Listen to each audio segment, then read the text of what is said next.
बूढ़ा बंस कबीर का उपजयो पूत कमाल, हर का सिमरन छाड़ के घर ले आया माल।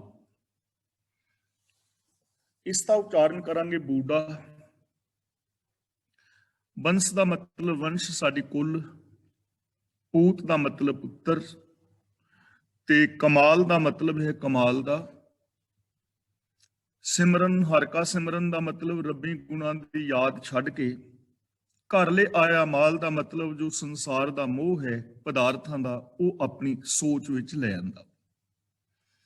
इस श्लोक का अर्थ करन लग्या विद्वानां दे अंदर बहुत सारे मतभेद ने और इस श्लोक दे नाल बहुत सारियां साखियां कहानियां जोड़ियां हुई ने।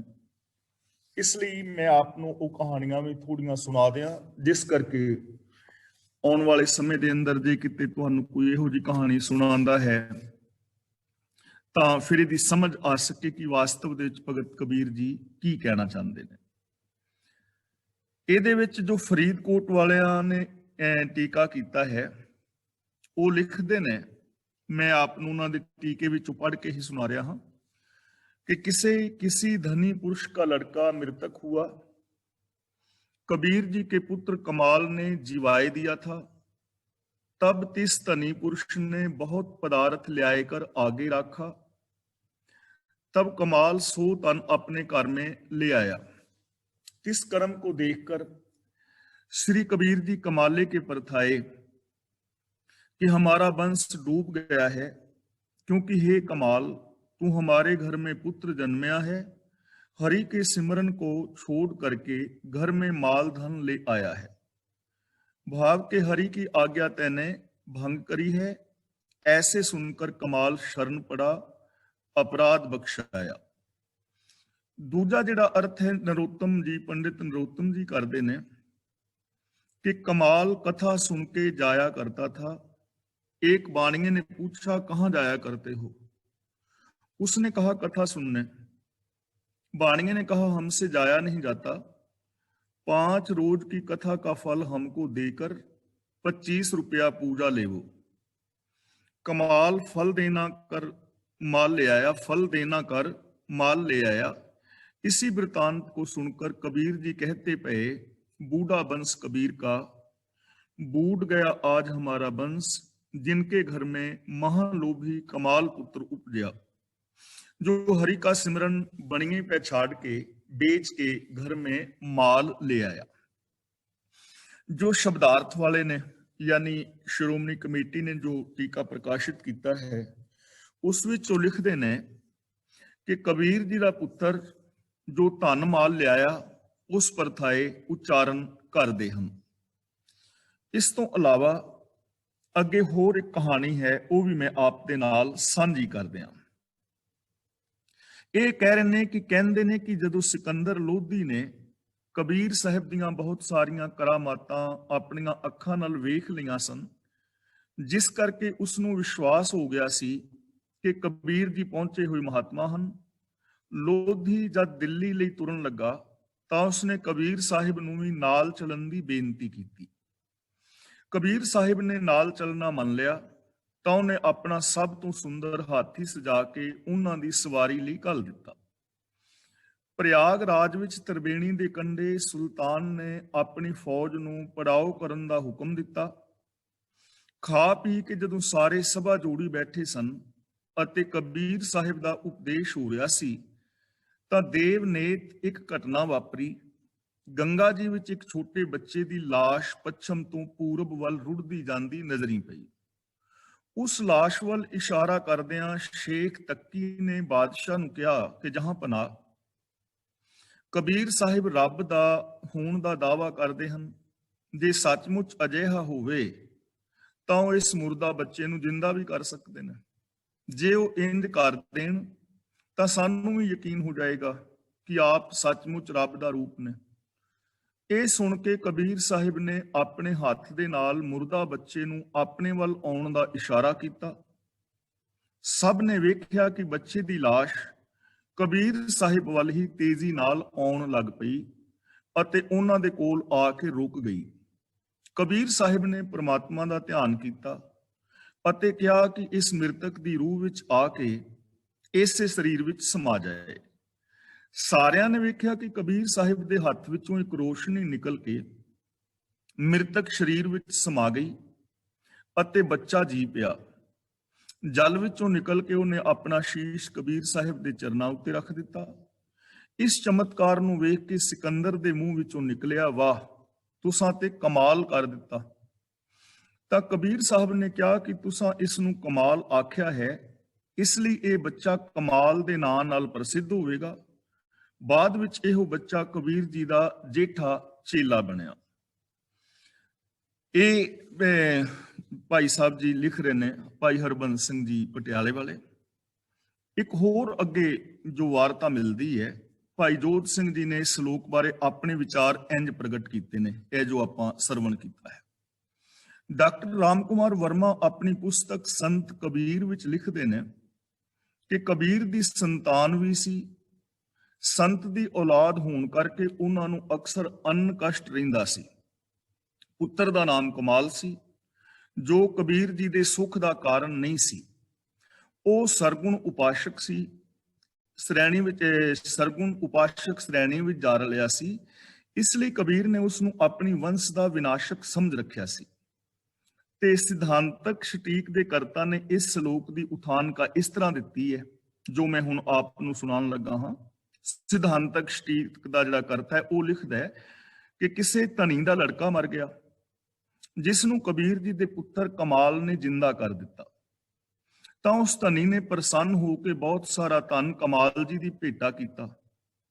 ਕਮਾਲ ਜੀ ਜਦੋਂ ਉਹ ਧਨ ਲੈ ਆਏ ਤਾਂ ਉਹਦੇ ਕਰਮ ਨੂੰ ਵੇਖ ਕੇ ਕਬੀਰ ਜੀ ਨੇ ਕਮਾਲੇ ਪੁੱਤਰ ਵਾਸਤੇ ਇਹ ਜਿਹੜਾ ਸ਼ਲੋਕ ਹੈ ਉਹ ਉਚਾਰਨ ਕੀਤਾ। ਇਹ ਜਿਹੜੀਆਂ ਵਿਚਾਰਾਂ ਨੇ ਵਿਦਵਾਨਾਂ ਨੇ ਆਪਣੀਆਂ ਕਬੀਰ ਜੀ ਦੇ ਇਸ ਸ਼ਲੋਕ ਬਾਰੇ ਰੱਖੀਆਂ ਨੇ। ਪਰ ਅਸਲ ਦੇ ਅੰਦਰ ਜਦੋਂ ਅਸੀਂ ਗੁਰਬਾਣੀ ਮੁਤਾਬਕ ਵਿਚਾਰ ਕਰਾਂਗੇ ਤਾਂ ਇਹ ਸਾਰੀਆਂ ਕਹਾਣੀਆਂ ਜਿਹੜੀਆਂ ਨੇ ਉਹ ਠੀਕ ਨਹੀਂ ਹਨ। ਇਹਨਾਂ ਦਾ ਇਸ ਸ਼ਲੋਕ ਦੇ ਨਾਲ ਕੋਈ ਵੀ ਸੰਬੰਧ ਨਹੀਂ ਹੈ, ਕਿਉਂਕਿ ਸਾਡੇ ਬਹੁਤ ਸਾਰੇ ਲੋਕਾਂ ਨੇ ਇੰਜ ਕੀਤਾ ਹੈ ਕਿ ਜਦੋਂ ਕਿਸੇ ਗੱਲ ਦੀ ਸਮਝ ਨਹੀਂ ਆਈ ਤਾਂ ਉਹਦੇ ਨਾਲ ਕੋਈ ਨਾ ਕੋਈ ਕਹਾਣੀ ਜੋੜ ਲਈ ਹੈ। ਤੇ ਜਦੋਂ ਅਸੀਂ ਕੋਈ ਨਾ ਕੋਈ ਕਹਾਣੀ ਜੋੜ ਲੈਂਦੇ ਹਾਂ ਤਾਂ ਉਹ ਕਹਾਣੀ ਸਾਨੂੰ ਸਿਧਾਂਤਕ ਤੌਰ ਤੇ ਗੁਰਬਾਣੀ ਦੇ ਸਿਧਾਂਤ ਨਾਲੋਂ ਦੂਰ ਲੈ ਜਾਂਦੀ ਹੈ। ਆਓ ਹੁਣ ਅਸੀਂ ਇਸ ਸ਼ਲੋਕ ਦੀ ਵਿਚਾਰ ਕਰਨ ਦਾ ਯਤਨ ਕਰੀਏ। ਭਾਈ ਸਾਹਿਬ ਸਿੰਘ ਜੀ ਜੋ ਲਿਖਦੇ ਨੇ, ਬੂਢਾ ਦਾ ਮਤਲਬ ਡੁੱਬ ਗਿਆ, ਬੰਸ ਦਾ ਮਤਲਬ ਖਾਨਦਾਨ। ਹੁਣ ਇੱਥੇ ਖਾਨਦਾਨ ਕਿਹੜਾ ਹੈ? ਕੰਨ, ਅੱਖਾਂ, ਜ਼ਬਾਨ, ਯਾਨੀ ਜੋ ਗਿਆਨ ਇੰਦਰੇ, ਕਰਮ ਇੰਦਰੇ ਨੇ, ਇਹਨਾਂ ਦੀ ਗੱਲ ਕਰ ਰਹੇ ਨੇ। ਉਪਜਿਓ ਪੂਤ ਕਮਾਲ, ਇੱਥੇ ਪੂਤ ਦਾ ਮਤਲਬ ਪੁੱਤਰ ਹੈ ਤੇ ਉਹ ਪੁੱਤਰ ਕਿਹੜਾ ਹੈ? ਮਨ। ਕਮਾਲ ਦਾ ਮਤਲਬ ਕਮਾਲ ਦਾ। ਹੁਣ ਇਹ ਕਮਾਲ ਸ਼ਬਦ ਦੋ ਤਰ੍ਹਾਂ ਵਾਸਤੇ ਵਰਤਿਆ ਜਾਂਦਾ ਹੈ, ਇਹ ਚੀਜ਼ ਨੂੰ ਧਿਆਨ ਦੇ ਨਾਲ ਵੇਖਣਾ ਹੈ। ਇੱਕ ਤਾਂ ਕਮਾਲ ਸ਼ਬਦ ਵਰਤਿਆ ਜਾਂਦਾ ਹੈ ਵੰਡਰਫੁਲ ਵਾਸਤੇ, ਤੇ ਇੱਕ ਕਮਾਲ ਜਦੋਂ ਕੋਈ ਮਾੜਾ ਕਰਮ ਵੀ ਕਰੇ ਨਾ ਉਦੋਂ ਵੀ ਉਹਨੂੰ ਇੰਜ ਕਹੀਦਾ, ਯਾਰ ਤੂੰ ਕਮਾਲ ਕਰਨਾ ਪਿਆ, ਤੈਨੂੰ ਪਤਾ ਨਹੀਂ ਕਿ ਇਸ ਟੋਏ ਦੇ ਵਿੱਚ ਡਿੱਗਿਆ ਮੌਤ ਹੋ ਜਾਏਗੀ, ਕਮਾਲ ਕਰਨ ਡਿਆ ਤੂੰ, ਟੋਇਆ ਪੁੱਟੀ ਬੈਠਾ ਰਾਹ ਦੇ ਵਿੱਚ। ਯਾਨੀ ਇਹਦਾ ਮਤਲਬ ਕਿ ਕੋਈ ਗਲਤ ਕਰਮ ਕਰਨ ਵਾਸਤੇ ਵੀ ਅਸੀਂ ਇਸ ਚੀਜ਼ ਨੂੰ ਵਰਤਦੇ ਹਾਂ।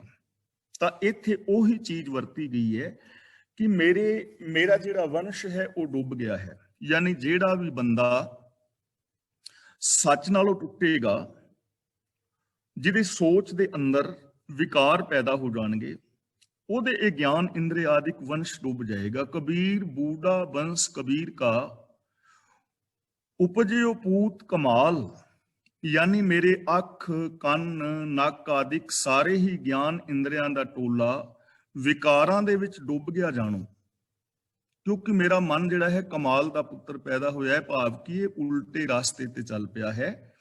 ਤੇ ਉਹ ਉਲਟਾ ਰਾਸਤਾ ਕਿਹੜਾ ਹੈ? ਹਰ ਕਾ ਸਿਮਰਨ ਛਾੜ ਕੇ। ਇੱਥੇ ਸਿਮਰਨ ਦਾ ਮਤਲਬ ਹੈ ਰੱਬੀ ਗੁਣਾਂ ਦੀ ਯਾਦ। ਸਤ, ਸੰਤੋਖ, ਦਇਆ, ਧਰਮ, ਧੀਰਜ, ਗਿਆਨ, ਵਿਰਾਗ, ਨਿਮਾਨਤਾ, ਨਿਰਭੈਤਾ, ਨਿਰਵੈਰਤਾ, ਇਨਸਾਨੀਅਤ ਆਦਿਕ ਜੋ ਰੱਬੀ ਗੁਣ ਨੇ, ਅਸਲ ਦੇ ਅੰਦਰ ਬੰਦੇ ਨੇ ਉਹਨਾਂ ਨੂੰ ਆਪਣੀ ਯਾਦ ਦੇ ਅੰਦਰ ਟਿਕਾਣਾ ਹੈ। ਉਸ ਗੁਣਾਂ ਦੀ ਯਾਦ ਨੂੰ ਛੱਡ ਦਿੱਤਾ ਹੈ। ਘਰ ਲੈ ਆਇਆ ਮਾਲ, ਇੱਥੇ ਮਾਲ ਦਾ ਮਤਲਬ ਹੈ ਦੁਨਿਆਵੀ ਮੋਹ। ਵਿਕਾਰ ਆਦਿਕ।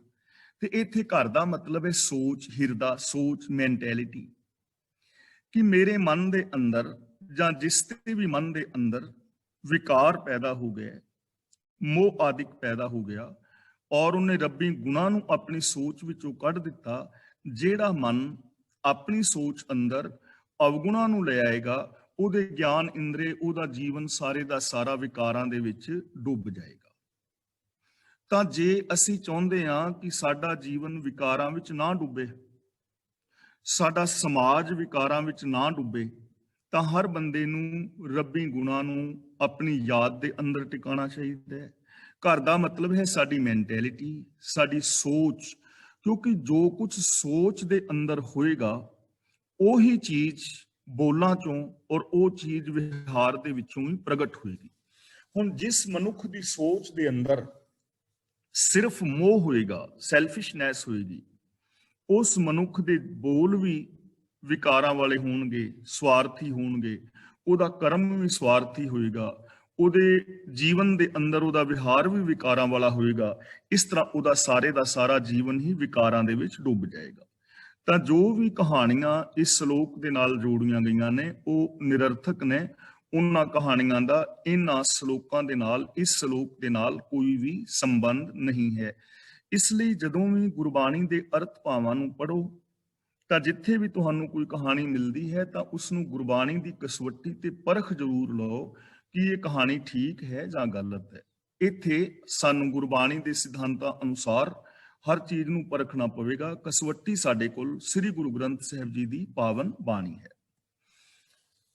ਅਗਲਾ ਬਚਨ ਕਰਦੇ ਨੇ, ਕਬੀਰ ਸਾਧੂ ਕੋ ਮਿਲਨੇ ਜਾਈਐ, ਸਾਥ ਨਾ ਲੀਜੈ ਕੋਏ, ਪਾਛੇ ਪਾਉ ਨਾ ਦੀਜੀਐ, ਆਗੇ ਹੋਏ ਸੋ ਹੋਏ। ਇੱਥੇ ਸਾਧੂ ਦਾ ਮਤਲਬ ਕੋਈ ਚੋਲੇ ਵਾਲਾ, ਡੇਰੇ ਵਾਲਾ ਬਾਬਾ ਨਹੀਂ ਹੈ। ਸਾਧੂ ਦਾ ਮਤਲਬ ਹੈ ਗੁਰੂ। ਸਾਥ ਨਾ ਲੀਜੈ ਕੋਏ ਦਾ ਮਤਲਬ ਇਹ ਨਹੀਂ ਕਿ ਕਿਸੇ ਨੂੰ ਨਾਲ ਨਹੀਂ ਲੈ ਕੇ ਜਾਣਾ, ਨਾਲ ਤੁਸੀਂ ਜਿੰਨਿਆਂ ਨੂੰ ਮਰਜ਼ੀ ਲੈ ਕੇ ਜਾਓ, ਸਗੋਂ ਨਾਲ ਲੈ ਕੇ ਜਾਣਾ ਚਾਹੀਦਾ। ਪਰ ਇੱਥੇ ਸਾਥ ਨਾ ਲੀਜੈ ਕੋਏ ਦਾ ਮਤਲਬ ਹੈਗਾ ਵੀ ਤੁਸੀਂ ਕਿਸੇ ਦੀ ਵੇਟ ਨਾ ਕਰੋ। ਵੇਟ ਦਾ ਮਤਲਬ ਕਿ ਕਿਸੇ ਕਰਕੇ ਵੀ ਜੇ ਕੋਈ ਬੰਦਾ ਨਹੀਂ ਜਾ ਰਿਹਾ ਤੇ ਤੁਸੀਂ ਵੀ ਕਹੋ ਮੈਂ ਵੀ ਨਹੀਂ ਜਾਂਦਾ, ਜਾਂ ਤੂੰ ਚੱਲੇਗਾ ਤਾਂ ਮੈਂ ਚੱਲਾਂਗਾ। ਤਾਂ ਇਸ ਤਰ੍ਹਾਂ ਟਾਲਮ ਟੋਲ ਨਾ ਕਰੋ। ਸਾਥ ਨਾ ਲੀਜੇ ਕੋਈ ਦਾ ਮਤਲਬ ਕਿ ਸਾਥ ਦੀ ਉਡੀਕ ਨਾ ਕਰੋ। ਜੇ ਕੋਈ ਨਹੀਂ ਜਾਣ ਵਾਲਾ ਤਾਂ ਤੁਸੀਂ ਗੁਰੂ ਦੇ ਮਿਲਾਪ ਵਾਸਤੇ, ਗੁਰੂ ਦੀ ਸ਼ਰਨ ਵਾਸਤੇ ਤੁਸੀਂ ਜਾਓ, ਆਪਣਾ ਆਪਾ ਗੁਰੂ ਅੱਗੇ ਸਮਰਪਿਤ ਕਰੋ। ਇੱਥੇ ਮਿਲਣ ਦਾ ਮਤਲਬ ਵੀ ਸਮਝ ਲੈਣਾ। ਹੁਣ ਮਿਲਣਾ ਕੀ ਹੈ? ਮਿਲਣਾ ਕੇਵਲ ਮੱਥਾ ਟੇਕਣਾ ਹੀ ਨਹੀਂ ਹੈ। ਆਪਾਂ ਵੈਸੇ ਵਿਚਾਰ ਕਈ ਵਾਰੀ ਕਰ ਚੁੱਕੇ ਹਾਂ। ਮੇਰੇ ਮਾਧੋ ਜੀ, ਸਤ ਸੰਗਤ ਮਿਲੇ ਸੋ ਤਰਿਆ, ਵੀ ਜਿਹੜਾ ਗੁਰੂ ਦੀ ਸ਼ਰਨ ਵਿੱਚ ਮਿਲ ਗਿਆ ਉਹਦਾ ਪਾਰ ਉਤਾਰਾ ਹੋ ਗਿਆ। ਪਰ ਅਸੀਂ ਦੇਖਦੇ ਹਾਂ ਕਿ ਰੋਜ਼ ਲੱਖਾਂ ਲੋਕ ਸੰਗਤ ਕਰ ਰਹੇ ਨੇ ਮੰਦਰਾਂ, ਮਸੀਤਾਂ, ਗੁਰਦੁਆਰਿਆਂ ਦੇ ਅੰਦਰ, ਸਤਸੰਗ ਭਵਨਾਂ ਦੇ ਅੰਦਰ। ਤੇ ਚਾਹੀਦਾ ਤੇ ਇਹ ਸੀ ਕਿ ਜਿੰਨੇ ਵੀ ਸੰਸਾਰੀ ਲੋਕ ਜਾਂ ਅਸੀਂ ਜਿੰਨੇ ਵੀ ਹਾਂ, ਜੋ ਵੀ ਸਤਸੰਗ ਵਿੱਚ ਮਿਲੇ ਹਾਂ, ਸਾਡਾ ਪਾਰ ਉਤਾਰਾ ਹੋ ਜਾਏ। ਪਰ ਰਿਜ਼ਲਟ ਇਸ ਦਾ ਬਿਲਕੁਲ ਉਲਟ ਹੈ। ਪਾਰ ਉਤਾਰਾ ਹੋਇਆ ਨਹੀਂ। ਮੰਦਰਾਂ ਵਿੱਚ ਲੜਾਈਆਂ ਵੇਖ ਸਕਦੇ ਹੋ, ਗੁਰਦੁਆਰਾਂ ਵਿੱਚ ਪੱਗਾਂ ਲੈਂਦੀਆਂ ਵੇਖ ਸਕਦੇ ਹੋ, ਮਸੀਤਾਂ ਵਿੱਚ ਦੇਖ ਸਕਦੇ ਹੋ, ਜਾਂ ਜਿਹੜੇ ਸਤਸੰਗ ਵਿੱਚ ਜਾਣ ਵਾਲੇ ਨੇ ਉਹਨਾਂ ਦੇ ਜੀਵਨ ਨੂੰ ਵੇਖ ਸਕਦੇ ਹੋ। ਤਾਂ ਫਿਰ ਇਹਦਾ ਮਤਲਬ ਕੀ ਹੋਇਆ ਵੀ ਸਤਸੰਗਤ ਮਿਲੇ ਸੋ ਤਰਿਆ। ਇਹਦੇ ਵਾਸਤੇ ਆਪਾਂ ਇੱਕ ਨਿੱਕੀ ਜੀ ਮੈਂ ਪ੍ਰਮਾਣ ਲਿਆ ਸੀ, ਨਿੱਕਾ ਜਿਹਾ, ਕਿ ਇੱਕ ਪੱਥਰ ਔਰ ਇੱਕ ਪਤਾਸਾ ਲਓ ਤੇ ਦੋਵਾਂ ਨੂੰ ਪਾਣੀ ਦੇ ਭਰੇ ਹੋਏ ਟੱਬ ਵਿੱਚ ਪਾਓ ਤੇ 2 ਮਿੰਟ ਬਾਅਦ ਉਹਨਾਂ ਨੂੰ ਬਾਹਰ ਕੱਢੋ ਤਾਂ ਤੁਸੀਂ ਦੇਖੋਗੇ ਕਿ ਪੱਥਰ 10 ਸਾਲ ਬਾਅਦ ਵੀ ਕੱਢੋਗੇ ਨਿਕਲ ਆਏਗਾ, ਪਰ ਪਤਾਸਾ 2 ਮਿੰਟ ਬਾਅਦ ਨਹੀਂ ਨਿਕਲੇਗਾ, ਕਿਉਂਕਿ ਪਤਾਸਾ ਮਿਲ ਗਿਆ। ਤਾਂ ਗੁਰੂ ਦੀ ਹਜ਼ੂਰੀ ਵਿੱਚ ਵੀ 2 ਕਿਸਮ ਦੇ ਲੋਕ ਆਉਂਦੇ ਨੇ। ਇੱਕ ਉਹ ਨੇ ਜੋ ਪੱਥਰ ਦੀ ਤਰ੍ਹਾਂ ਬੈਠੇ ਨੇ, ਔਰ ਇੱਕ ਉਹ ਨੇ ਜੋ ਪਤਾਸੇ ਦੀ ਤਰ੍ਹਾਂ ਮਿਲ ਗਏ ਨੇ। ਪਤਾਸੇ ਦੀ ਤਰ੍ਹਾਂ ਮਿਲਣ ਦਾ ਮਤਲਬ ਹੈ ਕਿ ਜਿਨ੍ਹਾਂ ਨੇ ਆਪਣੀ ਮਾੜੀ ਸੋਚ ਨੂੰ, ਈਗੋ ਨੂੰ, ਮਨ ਦੀ ਮੱਤ ਨੂੰ ਛੱਡ ਦਿੱਤਾ ਹੈ ਔਰ ਗੁਰਮਤ ਅਨੁਸਾਰ, ਸੱਚ ਅਨੁਸਾਰ ਜ਼ਿੰਦਗੀ ਜੀਣੀ ਸ਼ੁਰੂ ਕਰ ਦਿੱਤੀ ਹੈ। ਉਹਨਾਂ ਦਾ ਪਾਰ ਉਤਾਰਾ ਹੋ ਜਾਏਗਾ, ਕਿਉਂਕਿ ਉਹਨਾਂ ਨੇ ਆਪਣੀ ਈਗੋ ਨੂੰ, ਆਪਣੀ ਮੱਤ ਨੂੰ ਛੱਡ ਦਿੱਤਾ। ਤੇ ਦੂਜੇ ਉਹ ਨੇ ਬੈਠੇ ਨੇ। ਕਈ ਵਾਰ ਮੈਂ ਦੇਖਦਾ ਗੁਰਦੁਆਰੇ ਸਾਹਿਬਾਨ ਵਿੱਚ ਲੋਕੀ ਬਹਿਣ ਤੋਂ ਲੜ ਪੈਂਦੇ ਨੇ ਕਿ ਇਹ ਜਗ੍ਹਾ ਮੇਰੀ ਹੈ, ਮੈਂ ਇੱਥੇ ਰੋਜ਼ ਬਹਿਣਾ ਹਾਂ, ਤੂੰ ਕਿਵੇਂ ਬਹਿ ਗਿਆ। ਹੁਣ ਮੈਂ ਸੋਚਦਾ ਵੀ ਜਿਸ ਬੰਦੇ ਨੇ ਆਪਣੇ ਬੈਠਣ ਦੀ ਜਗ੍ਹਾ ਨਹੀਂ ਬਦਲੀ, ਉਹ ਆਪਣੀ ਸੋਚ ਕਦੋਂ ਬਦਲੇਗਾ? ਹੁਣ ਗੁਰੂ ਨੂੰ ਮਿਲਣ ਦਾ ਮਤਲਬ ਹੈ ਆਪਣੀ ਸੋਚ ਨੂੰ ਛੱਡ ਕੇ ਗੁਰਮਤ ਦੇ ਅੰਦਰ ਆਪਣੀ ਸੋਚ ਨੂੰ ਮਿਲਾਣਾ ਹੈ। ਨਿਰਾ ਮੱਥਾ ਟੇਕਣ ਦਾ ਭਾਵ ਨਹੀਂ ਹੈ। ਔਰ ਯਾਦ ਰੱਖਣਾ, ਜੇ ਕੋਈ ਮੱਥਾ ਟੇਕਦਾ ਹੈ ਲੇਕਿਨ ਉਹ ਗੁਰੂ ਦੇ ਬਚਨਾਂ ਨੂੰ ਨਹੀਂ ਮੰਨਦਾ, ਗੁਰਬਾਣੀ ਤੇ ਵਿਸ਼ਵਾਸ ਨਹੀਂ ਹੈ, ਆਪਣੇ ਜੀਵਨ ਨੂੰ ਨਹੀਂ ਬਦਲਦਾ, ਤਾਂ ਗੁਰੂ ਜੀ ਨੇ ਪਾਵਨ ਬਾਣੀ ਵਿੱਚ ਬਚਨ ਕੀਤਾ ਹੈ, ਉਸ ਨੂੰ ਸੁਖ ਨਾ ਉਪਜੈ, ਭਾਵੇਂ 100 ਗੇੜਾ ਆਵੋ ਜਾਓ, ਭਾਵੇਂ ਸੈਂਕੜੇ ਗੇੜੇ ਲਾਓ। ਜੇ ਗੁਰਮਤ ਆਸ਼ੇ ਅਨੁਸਾਰ ਜ਼ਿੰਦਗੀ ਨਹੀਂ ਤਾਂ ਜੀਵਨ ਦੇ ਅੰਦਰ ਸੁਖ ਪੈਦਾ ਨਹੀਂ ਹੋਏਗਾ।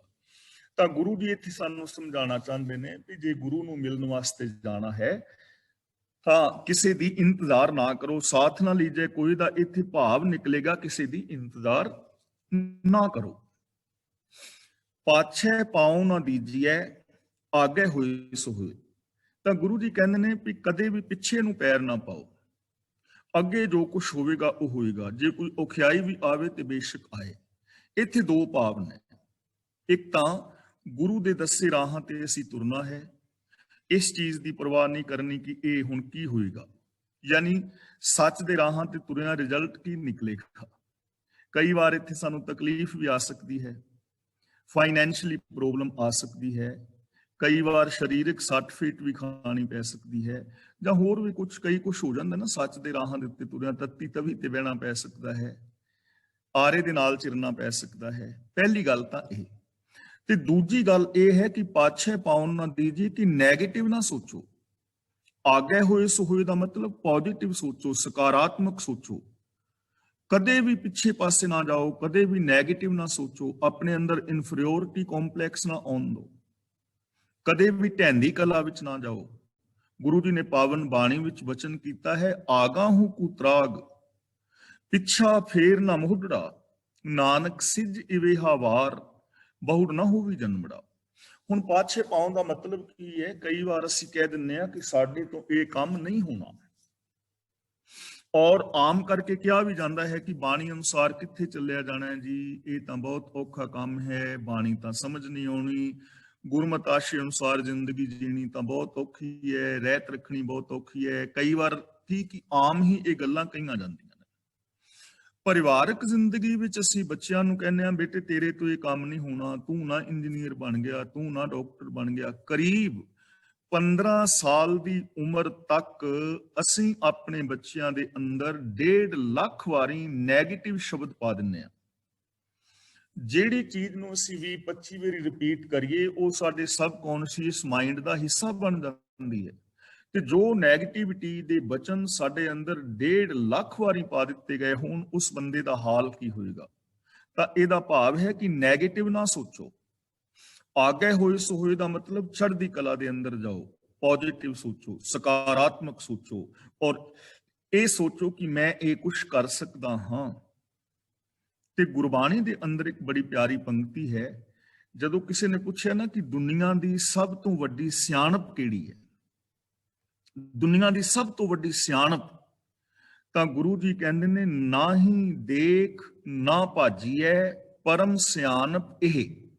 ਨਾ ਹੀ ਦੇਖ ਨਾ ਭਾਜੀਐ, ਪਰਮ ਸਿਆਣਪ ਇਹ। ਇਸ ਦਾ ਅਰਥ ਭਾਈ ਸਾਹਿਬ ਸਿੰਘ ਜੀ ਕਰਦੇ ਨੇ, ਨਾ ਹੀ ਦੇਖ ਦਾ ਮਤਲਬ ਕਿ ਇਹ ਕੰਮ ਔਖਾ ਹੈ, ਮੇਰੇ ਤੋਂ ਹੋਣਾ ਨਹੀਂ। ਪਰ ਉਹ ਕਹਿੰਦੇ ਨੇ ਇਹ ਕੰਮ ਔਖਾ ਹੈ, ਇਹਨੂੰ ਔਖਾ ਸਮਝ ਕੇ ਇਹ ਨਾ ਕਹੋ ਕਿ ਮੇਰੇ ਤੋਂ ਹੋਣਾ ਨਹੀਂ। ਇਹ ਦੁਨੀਆ ਦੀ ਸਭ ਤੋਂ ਵੱਡੀ ਸਿਆਣਪ ਹੈ ਕਿ ਮੈਂ ਇਹ ਕੰਮ ਕਰ ਸਕਦਾ ਹਾਂ। ਕਿਸੇ ਕੰਮ ਨੂੰ ਛੱਡ ਕੇ ਭੱਜੋ ਨਾ, ਸਭ ਕੁਝ ਪੋਸੀਬਲ ਹੈ, ਕੁਝ ਵੀ ਇਸ ਦੁਨੀਆ ਵਿੱਚ ਇੰਪੋਸੀਬਲ ਨਹੀਂ ਹੈ। ਪੋਜ਼ਿਟਿਵ ਸੋਚੋ, ਅੱਗੇ ਨੂੰ ਜਾਓ, ਪਿੱਛੇ ਨੂੰ ਨਾ ਜਾਓ। ਤਾਂ ਸਾਰੇ ਸ਼ਲੋਕ ਦਾ ਭਾਵ ਇਹ ਹੋਏਗਾ ਕਿ ਜੇ ਗੁਰੂ ਦੇ ਚਰਨਾਂ ਦੀ ਸ਼ਰਨ ਵਿੱਚ ਜਾਣਾ ਹੈ ਤਾਂ ਕਿਸੇ ਦੀ ਇੰਤਜ਼ਾਰ ਕਰਨ ਦੀ ਲੋੜ ਨਹੀਂ, ਪਿੱਛੇ ਨੂੰ ਪੈਰ ਨਹੀਂ ਧਰਨਾ, ਨੈਗੇਟਿਵ ਨਹੀਂ ਸੋਚਣਾ, ਸਕਾਰਾਤਮਕ ਸੋਚਣਾ ਹੈ ਔਰ ਚੜ੍ਹਦੀ ਕਲਾ ਦੇ ਵਿੱਚ ਜੀਵਨ ਬਿਤਾਉਣਾ ਹੈ। ਅਗਲਾ ਬਚਨ ਕਰਦੇ ਨੇ, ਕਬੀਰ ਜਗ ਬਾਂਧਿਓ ਜਿਹ ਜੀਵਰੀ, ਤਿਹ ਮਤ ਬੰਧੋ ਕਬੀਰ, ਜੈ ਹੈ ਆਟਾ ਲੂਣ ਜਿਉ, ਸੋਨ ਸਮਾਨ ਸ਼ਰੀਰ। ਕਬੀਰ ਜਗ ਬਾਂਧਿਓ, ਇਹਨੂੰ ਬਾਧਿਓ ਨਹੀਂ ਪੜਨਾ, ਬਾਂਧਿਓ। ਕਬੀਰ ਤੇ ਥੋੜਾ ਜਿਹਾ ਵਿਸ਼ਰਾਮ ਲਗਾਵਾਂਗੇ, ਥੋੜਾ ਜਿਹਾ ਰੁਕਾਂਗੇ। ਕਬੀਰ ਜਗ ਬਾਂਧਿਓ ਜਿਹ ਜੀਵਰੀ, ਤਿਹ ਮਤ ਬੰਧੋ ਕਬੀਰ। ਜਿਹ ਜੀਵਰੀ ਦਾ ਮਤਲਬ ਜਿਹੜੀ ਰੱਸੀ ਦੇ ਨਾਲ, ਮਾਇਆ ਦੀ ਰੱਸੀ ਦੇ ਨਾਲ। ਤਿਹ ਮਤ ਬੰਧੋ, ਮਤ ਬੰਧੋ ਦਾ ਮਤਲਬ ਬੱਝ ਨਾ ਜਾਈ। ਇਹ ਨਹੀਂ, ਰੱਬ ਨੂੰ ਨਹੀਂ ਕਹਿ ਰਹੇ ਕਿ ਮੈਨੂੰ ਨਾ ਬੰਨੋ। ਮਤ ਬੰਧੋ ਦਾ ਮਤਲਬ ਬੱਝ ਨਾ ਜਾਈ, ਵੀ ਤੂੰ ਨਾ ਬੱਝ ਜਾਈ। ਮਾਇਆ ਦੀ ਰੱਸੀ ਜਿਹਦੇ ਨਾਲ ਸਾਰਾ ਸੰਸਾਰ ਬੱਝਿਆ ਪਿਆ ਹੈ, ਕਬੀਰ ਜੀ ਕਹਿੰਦੇ ਨੇ ਤੂੰ ਆਪਣੇ ਆਪ ਨੂੰ ਉਸ ਮਾਇਆ ਦੀ ਰੱਸੀ ਦੇ ਨਾਲ ਬੱਝਣ ਨਾ ਦੇਵੀਂ। ਤੇ ਮਾਇਆ ਸਮਝ ਲੈਣਾ, ਵੈਸੇ ਆਮ ਧਰਮ ਦੀ ਦੁਨੀਆ ਵਿੱਚ ਦੋ ਤਰ੍ਹਾਂ ਦੀ ਮਾਇਆ ਮੰਨੀ ਗਈ ਹੈ, ਚੇਤਨ ਮਾਇਆ ਔਰ ਜੜ ਮਾਇਆ। ਜੜ ਮਾਇਆ ਪ੍ਰੋਪਰਟੀ ਪੈਸੇ ਨੂੰ ਕਹਿ ਦਿੰਦੇ ਨੇ, ਤੇ ਚੇਤਨ ਮਾਇਆ ਔਰਤ ਨੂੰ ਕਹਿੰਦੇ ਨੇ। ਪਰ ਗੁਰਮਤਿ ਇਸ ਚੀਜ਼ ਨਾਲ ਸਹਿਮਤ ਨਹੀਂ ਹੈ। ਗੁਰਬਾਣੀ ਅਨੁਸਾਰ ਨਾ ਤਾਂ ਔਰਤ ਮਾਇਆ ਹੈ ਔਰ ਨਾ ਪੈਸਾ ਮਾਇਆ ਹੈ, ਨਾ ਪ੍ਰੋਪਰਟੀ ਮਾਇਆ ਹੈ। ਮਾਇਆ ਇੱਕ ਮੈਂਟੈਲਿਟੀ ਦਾ ਨਾਮ ਹੈ, ਸੋਚ ਦਾ ਨਾਮ ਹੈ। ਇਹ ਮਾਇਆ ਜਿਤ ਹਰ ਵਿਸਰੈ, ਮੋਹ ਉਪਜੈ ਭਾਉ ਦੂਜਾ ਲਾਇਆ। ਮਾਇਆ ਉਸ ਸੋਚ ਦਾ ਨਾਮ ਹੈ ਜਿਹੜੀ ਸੋਚ ਸਾਨੂੰ ਇੱਕ ਦੂਜੇ ਨਾਲ ਰੱਬ ਵਰਗਾ ਪਿਆਰ ਵਿਹਾਰ ਨਹੀਂ ਕਰਨ ਦਿੰਦੀ। ਸਾਡੀ ਉਹ ਸੋਚ ਜੋ ਸਾਡੇ ਅੰਦਰ ਮੇਰ ਤੇਰ ਦੇ ਵਿਤਕਰੇ ਪੈਦਾ ਕਰਦੀ ਹੈ, ਔਰ ਸਾਡੀ ਉਹ ਸੋਚ ਜੋ ਸਾਨੂੰ ਸੈਲਫਿਸ਼ ਬਣਾਉਂਦੀ ਹੈ, ਸੈਲਫਿਸ਼ਨੈਸ ਪੈਦਾ ਕਰਦੀ ਹੈ, ਉਸ ਸੋਚ ਦਾ ਨਾਮ ਮਾਇਆ ਹੈ। ਤੇ ਇਸ ਸੋਚ ਦੇ ਨਾਲ ਸਾਰਾ ਸੰਸਾਰ ਬੱਝਾ ਪਿਆ। ਕਬੀਰ ਜੀ ਕਹਿੰਦੇ ਨੇ ਕਿ ਇਹ ਕਬੀਰ, ਜਿਹੜੀ ਇਸ ਮਾਇਆ ਵਾਲੀ ਸੋਚ ਦੇ ਨਾਲ ਸਾਰਾ ਸੰਸਾਰ ਜਕੜਿਆ ਪਿਆ ਹੈ, ਤੂੰ ਆਪਣੇ ਆਪ ਨੂੰ ਇਸ ਸੋਚ ਦੇ ਨਾਲ ਨਾ ਬੱਝਣ ਦੇਵੀਂ। ਕਿਉਂ? ਜੈ ਆਟਾ ਲੂਣ ਜਿਉ, ਸੋਨ ਸਮਾਨ ਸਰੀਰ। ਜੈ ਦਾ ਮਤਲਬ ਜਾ ਰਿਹਾ ਹੈ, ਜੈ ਦਾ ਮਤਲਬ ਤਬਾਹ ਹੋ ਜਾਏਗਾ। ਆਟਾ ਲੂਣ ਜਿਉ ਦਾ ਮਤਲਬ ਜਿਵੇਂ ਆਟੇ ਦੇ ਵਿੱਚ ਲੂਣ ਪਾਈਦਾ ਨਾ ਥੋੜਾ ਜਿਹਾ। ਸੋਨ ਸਮਾਨ ਸਰੀਰ, ਸੋਨ ਸਮਾਨ ਦਾ ਮਤਲਬ ਸੋਨੇ ਵਰਗਾ ਸਰੀਰ, ਸੋਨੇ ਵਰਗੀ ਜ਼ਿੰਦਗੀ ਤੇਰੀ ਇੰਜ ਚਲੀ ਜਾਏਗੀ ਜਿਵੇਂ ਆਟੇ ਵਿੱਚ ਲੂਣ ਹੁੰਦਾ, ਯਾਨੀ ਥੋੜਾ ਜਿਹਾ ਲੂਣ ਹੁੰਦਾ ਨਾ, ਉਹਦੀ ਕੋਈ ਕੀਮਤ ਨਹੀਂ ਹੁੰਦੀ ਲੂਣ ਦੀ, ਬੇਕਾਰ, ਵਿਅਰਥ, ਘੱਟ ਕੀਮਤ। ਤਾਂ ਕਬੀਰ ਜੀ ਕਹਿੰਦੇ ਨੇ ਇਹ ਸੋਨੇ ਵਰਗਾ ਕੀਮਤੀ ਮਨੁੱਖਾ ਜੀਵਨ ਜੋ ਤੈਨੂੰ ਮਿਲਿਆ ਹੈ, ਇਹ ਮੋਹ ਦੀ ਰੱਸੀ ਵਿੱਚ ਵੱਜ ਕੇ ਐਵੇਂ ਸਸਤੇ ਪਾ ਅਜਾਈ ਚਲਾ ਜਾਏਗਾ। ਇੱਥੇ ਕਹਿ ਰਹੇ ਨੇ ਜੈ ਹੈ ਆਟਾ ਲੂਣ ਜੋ ਸੋਨ ਸਮਾਨ ਸਰੀਰ। ਤੇ ਦੂਜੀ ਜਗ੍ਹਾ ਤੇ ਭਗਤ ਕਬੀਰ ਜੀ ਨੇ ਸਾਨੂੰ ਸਮਝਾਇਆ ਹੈ, ਹੀਰੇ ਜੈਸਾ ਜਨਮ ਹੈ ਕੌਡੀ ਬਦਲੇ ਜਾਏ। ਉੱਥੇ ਕੌਡੀ ਔਰ ਇੱਥੇ ਲੂਣ ਕੀ ਹੈ, ਤੇ ਸੋਨ ਸਮਾਨ ਜਾਂ ਉੱਥੇ ਹੀਰਾ ਕੀ ਹੈ। ਦੇਖੋ, ਸਤ, ਸੰਤੋਖ, ਦਇਆ, ਧਰਮ, ਧੀਰਜ, ਨਿਰਭੈਤਾ, ਨਿਰਵੈਰਤਾ, ਇਨਸਾਨੀਅਤ ਆਦਿਕ ਇਹ ਗੁਣ ਹੀਰੇ ਨੇ, ਸੋਨਾ ਨੇ, ਸੋਨੇ ਵਰਗੇ ਕੀਮਤੀ ਨੇ। ਤੇ ਕਾਮ, ਕ੍ਰੋਧ, ਲੋਭ, ਮੋਹ, ਹੰਕਾਰ, ਆਸਾ, ਤ੍ਰਿਸ਼ਨਾ, ਚੁਗਲੀ, ਨਿੰਦਾ, ਝੂਠ, ਫਰੇਬ, ਚੋਰੀਆਂ, ਯਾਰੀਆਂ, ਬੇਈਮਾਨੀਆਂ, ਠੱਗੀਆਂ, ਪਹਿਨਾਮੀਆਂ, ਮੇਰ ਤੇਰ, ਝੂਠ, ਨਿੰਦਾ ਆਦਿਕ, ਲੜਾਈ, ਦੰਗੇ, ਫਸਾਦ, ਦਾਜ, ਦਹੇਜ, ਇਹ ਸਾਰਾ ਕੀ ਹੈ? ਇਹ ਕੌਡੀਆਂ ਨੇ ਜਾਂ ਲੋਨ ਇਹਨੂੰ ਕਹਿ ਰਹੇ ਨੇ। ਤਾਂ ਕਬੀਰ ਜੀ ਕਹਿ ਰਹੇ ਨੇ ਕਿ ਇਹਨਾਂ ਕੀਮਤੀ ਮਨੁੱਖਾ ਜਨਮ, ਜੇ ਇਹਨੂੰ ਤੂੰ ਮਾਇਆ ਵਾਲੀ ਸੋਚ ਦੇ ਨਾਲ ਬੰਨ ਲਵੇਂਗਾ ਤਾਂ ਇਹ ਤੇਰਾ ਜਿਹੜਾ ਜੀਵਨ ਹੈ ਬੇਕਾਰ ਔਰ ਵਿਅਰਥ ਚਲਾ ਜਾਏਗਾ। ਤੇਰੀ ਜ਼ਿੰਦਗੀ ਬਰਬਾਦ ਹੋ ਜਾਏਗੀ। ਨਾ ਤੇਰੇ ਆਪਣੇ ਜੀਵਨ ਵਿੱਚ ਸੁੱਖ ਪੈਦਾ ਹੋਏਗਾ, ਨਾ ਤੂੰ ਸੰਸਾਰ ਨੂੰ ਸੁੱਖ ਔਰ ਸ਼ਾਂਤੀ ਦੇ ਸਕੇਗਾ। ਇਸ ਲਈ ਜੇ ਅਸੀਂ ਚਾਹੁੰਦੇ ਹਾਂ ਕਿ ਸਾਡੀ ਜ਼ਿੰਦਗੀ ਦੇ ਅੰਦਰ ਸੁੱਖ ਸ਼ਾਂਤੀ ਆਵੇ ਤਾਂ ਇਸ ਸੋਚ ਤੋਂ ਉੱਚੇ ਉੱਠਣਾ ਚਾਹੀਦਾ ਹੈ। ਸਾਡੇ ਅੰਦਰ ਵਿਸ਼ਾਲ ਸੋਚ ਹੋਣੀ ਚਾਹੀਦੀ ਹੈ ਔਰ ਇਹਨਾਂ ਬੰਧਨਾਂ ਤੋਂ ਸਾਨੂੰ ਆਜ਼ਾਦ ਹੋਣ ਦਾ ਯਤਨ ਕਰਨਾ ਚਾਹੀਦਾ ਹੈ। ਅਗਲਾ ਬਚਨ ਕਰਦੇ ਨੇ, ਕਬੀਰ ਹੰਸ ਉੱਡਿਓ ਤਨ ਗਾਡਿਓ ਸੋਝਾਈ ਸੈਨਾ, ਅਜਹੂ ਜੀਓ ਨਾ ਛੋਡਈ ਰੰਕਾਈ ਨੈਣਾ। ਇਸ ਸ਼ਲੋਕ ਦੇ ਅਰਥਾਂ ਵਿੱਚ ਵੀ ਥੋੜੇ ਬਹੁਤੇ ਮਤਭੇਦ ਵਿਚਾਰਾਂ ਵਿੱਚ ਹੈ ਨੇ, ਲੇਕਿਨ ਅਸੀਂ ਇੱਥੇ ਜੋ ਸਿਧਾਂਤਕ ਅਰਥ ਨੇ ਉਹਨਾਂ ਦੀ ਵਿਚਾਰ ਕਰਨ ਦਾ ਯਤਨ ਕਰਾਂਗੇ। ਇਸ ਦਾ ਜੋ ਵਿਸ਼ਰਾਮ ਹੈ ਉਹ ਇਸ ਤਰ੍ਹਾਂ ਹੋਣਗੇ, ਕਬੀਰ ਹੰਸ ਉੱਡਿਓ ਤਨ ਗਾਡਿਓ ਸੋਝਾਈ ਸੈਨਾ, ਅਜਹੂ ਜੀਓ ਨਾ ਛੋਡਈ ਰੰਕਾਈ ਨੈਣਾ।